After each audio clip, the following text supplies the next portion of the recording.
Cortesía en Cabana Quinta, cortesía en Cabana Quinta, una nena muy guapina. Tenía dos vaques pintes y una muy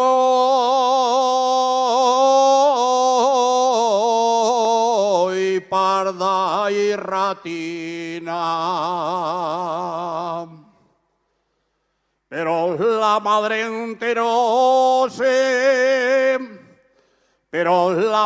enterose, que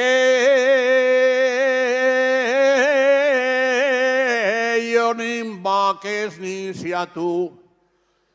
Y la nena arrepentióse.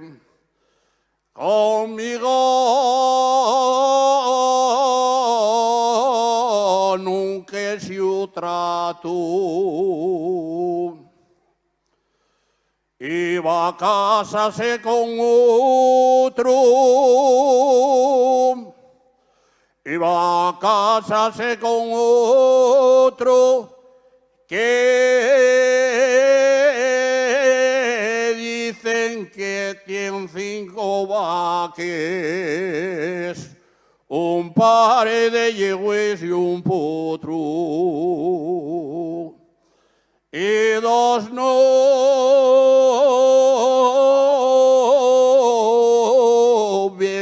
muy flaques.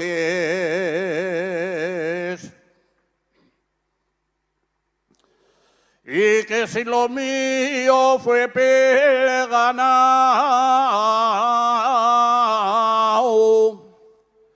que si lo mío fue pelganao,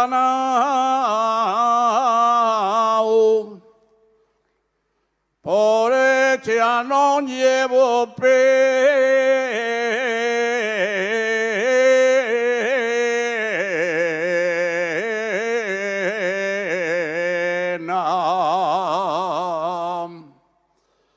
por hecha no llevo pena,